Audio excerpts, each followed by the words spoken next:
Besti, kembali lagi di Celebrity Fresh. Informasi yang tak kalah viral dan trending topik ada Nikita Mirzani yang mengaku mendapatkan intimidasi.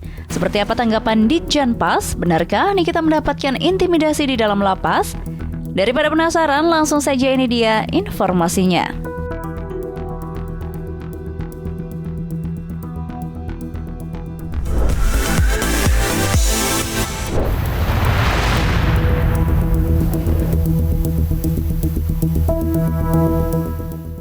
Besti, kabar mengejutkan datang dari Nikita Mirzani. Dari balik jeruji besi, janda 3 anak itu mengaku mendapatkan intimidasi dari petugas lapas Pondok Bambu. Kabar kurang menyenangkan itu disampaikan Nikita Mirzani melalui unggahan di media sosial pribadinya nih Besti. Adapun dalam unggahan itu, ia dengan gamblang mengatakan bahwa dirinya mendapatkan intimidasi dari petugas tengah malam. Lantas, pernyataan Nikita Mirzani memicu tanda tanya besar publik. Benarkah petugas masuk ke lapas saat tengah malam? Rumor intimidasi ini mencuat setelah Nikita Mirzani belum lama ini dikabarkan bisa menggunakan telepon seluler dengan bebas di dalam rutan.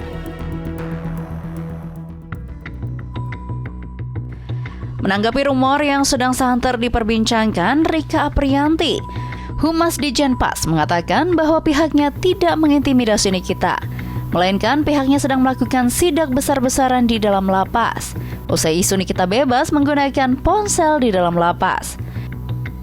Rika kembali menegaskan dalam perkara ini Nikita bukan diintimidasi, melainkan pihaknya sedang memulihkan nama Nikita dari rumor yang sedang berkembang di tengah-tengah publik. Intimidasi sebenarnya bukan intimidasi barangkali ya, lebih kepada konfirmasi, menanyakan, dan kalau keterangan dari kantor wilayah ini sebenarnya melindungi dari Nikita sendiri. Sekarang gini, cuitan itu mengatasnamakan Nikita, padahal Nikita tidak menggunakan handphone di dalam rutan. Nah, ini bagian dari kita juga melindungi rutannya, melindungi si Nikitanya juga bahwa Nikita itu tidak menggunakan handphone gitu kan. Adapun itu adalah di bagian adminnya, dari pihak manapun itu yang mengatasnamakan nama Nikita di situ. Saya rasa gini, Nikita kan sedang menjalani masa, ya saat ini kan masa penahanan, masa penahanan di rutan Pondok Bambu, dan itu pun dihitung juga masa ditahannya di situ. Ada rule yang harus dilakukan, yang harus diikuti, yaitu mengikuti aturan dengan baik. Dan so far sampai saat ini bahkan Nikita sempat jadi duta komunikasi kan di rutan Pondok Bambu, mengedukasi, menyampaikan ke masyarakat bahwa ini loh, kita tidak pakai handphone di rutan Pondok Bambu, tapi kami menggunakan layanan yang disediakan oleh pihak rutan. Rika juga menegaskan bahwa sidak ini tak hanya berlaku bagi Nikita saja, melainkan pada semua warga lapas yang sedang menjalani masa penahanan di lapas Pondok Bambu nih Besti.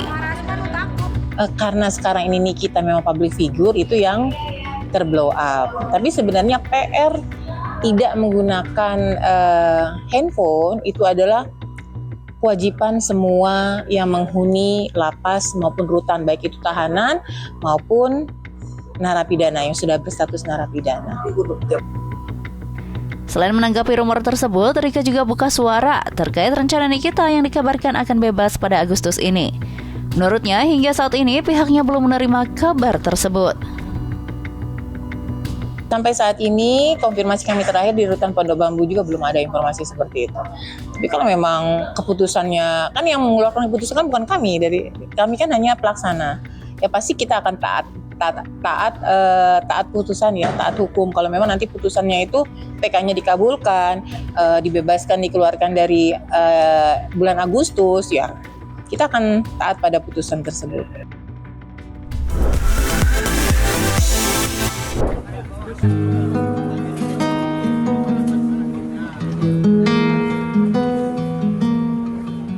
Selanjutnya, kabar duka datang dari dunia hiburan. Diding Boneng menghembuskan nafas terakhir di usia yang ke-86 tahun.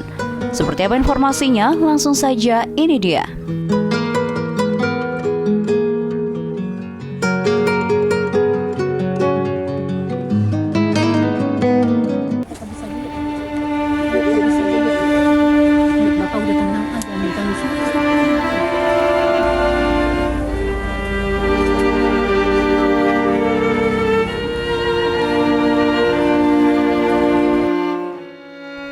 Besti, kabar duka menyelimuti dunia hiburan tanah air.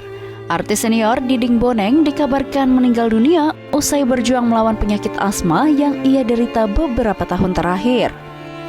Menurut adik sang artis, Zainal Wahyudin, Diding Boneng beberapa minggu terakhir berhasil melewati masa kritis di rumah sakit. Namun saat kembali ke rumah, asma yang berubah menjadi stroke membuat kondisi sang artis semakin memburuk. Itu sudah lama ya. Kalau sangka dia berarti stroke ringan.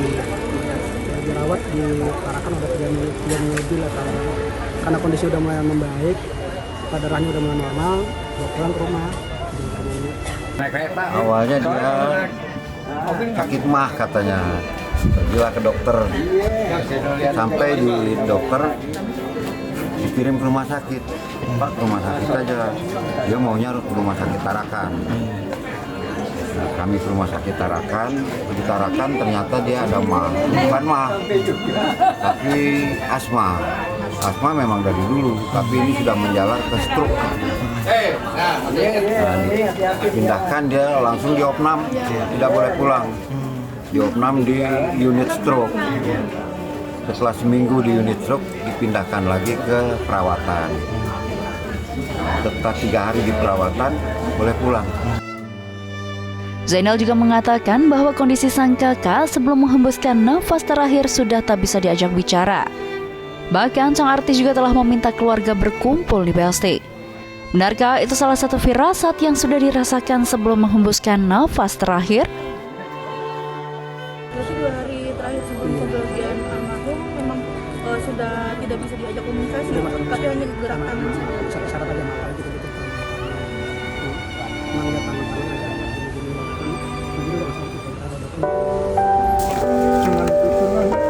Kabarnya bang. Sementara menurut anak mendiang Diding Boneng, 2 hari terakhir sebelum meninggal dunia, sang ayah kerap mengigau dan memanggil nama mendiang keluarga dan orang tuanya yang sudah lebih dulu nih Besti. Ini kayak bapak ibu itu panggil gitu yang ada. Nama-nama yang lain cuman kurang jelas kok ngomong kayak Frida ini kan gimana enggak sih, cuman teriak-teriak gitu udah diem. Memang kebanyakan pas 2 hari kesininya udah jarang ngomong gitu. 3 hari ini masih ngomong kayak gitu, teriak-teriakan kayak aduh sakit ya pak ini kayak gitu. Mungkin sebelumnya yang kita dengar.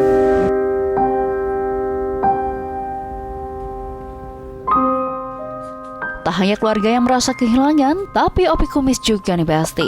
Bukan tanpa alasan, kesedihan dan rasa kehilangan sangat terasa karena Opi Kumis merasa kehilangan sosok yang sangat berperan dalam membentuk karakternya di dunia teater maupun komedi. Banyak yang gue dapet dari dia tuh, yang di dalam pergaulan, di dalam ilmu apa aja gue nggak pernah dapet. Jadi Diding tuh selalu ngasih, ayo Pi, maju terus Pi. Terus berteater, terus cari jalan, terus cari ini, terus pokoknya terus suruh mengabdi berkesenian. Akhirnya ya gue alhamdulillah di titik yang saat dia masih sehat, dia udah lihat gue gitu loh. Dia selalu bilang sip kan, oke kan gitu. Dia cuma gitu doang. Dia nggak pernah minta imbalan dari kita tuh sebagai seorang murid kan, nggak pernah ngeluh bang Opi bagi abang, nggak pernah. Sebab itu, saat mendengar kabar senior sekaligus sahabatnya menghembuskan nafas terakhir, ia sangat shock. Ditambah lagi, 4 hari sebelumnya Opi Kumis dan mendiang masih sempat bertemu. 4 bulan yang lalu kita sempat ketemu dia. Kalau ada pementasan teater kan dia suka datang tuh, dia datang pementasan teater. Nah, kita suka datang ketemu di gedung kesenian waktu itu ya.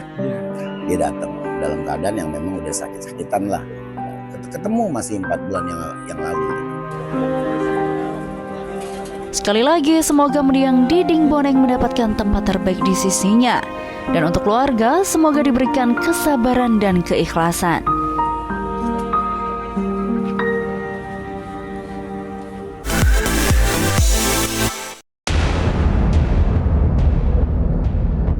Next, ada Rizky Febian yang dikabarkan mengajukan kasasi usai banding Teddy dikabulkan Pengadilan Negeri Bandung. Seperti apa informasinya? Langsung saja, ini dia.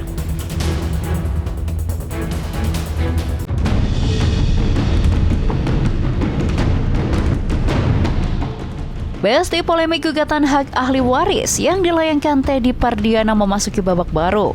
Setelah banding yang diajukan Teddy dikabulkan Pengadilan Negeri Bandung, ternyata membuat Rizky Febian tak tinggal diam. Menurut keterangan kuasa hukum Teddy, pihaknya mendapat informasi jika pihak Rizky Febian telah mengajukan kasasi pada 31 Juli lalu.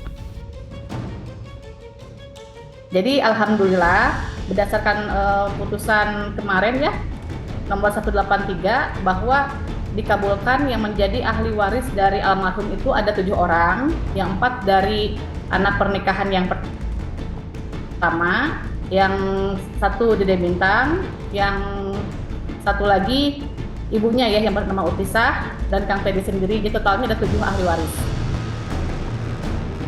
Lalu benarkah dengan mengajukan kasasi ini pihak Rizky Febian keberatan jika nama Teddy dan Bintang masuk ke dalam daftar penerima ahli waris dari mendiang Lina Jubaidah?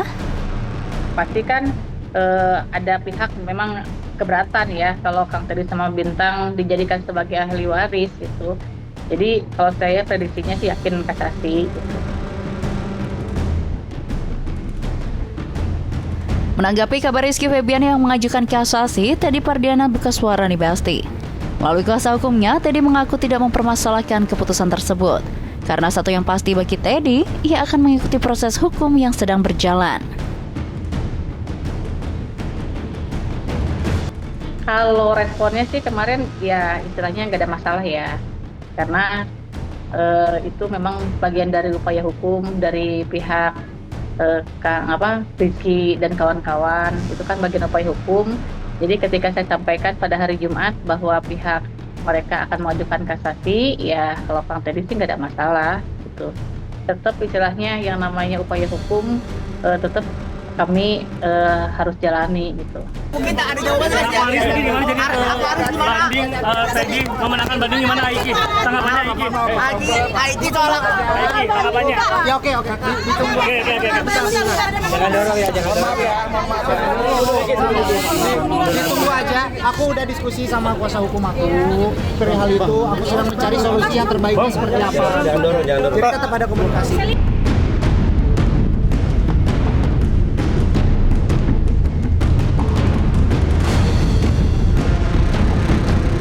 Oke Besti, jangan kemana-mana dulu karena setelah ini masih ada informasi seru lainnya. So, tetap di Celebrity Fresh.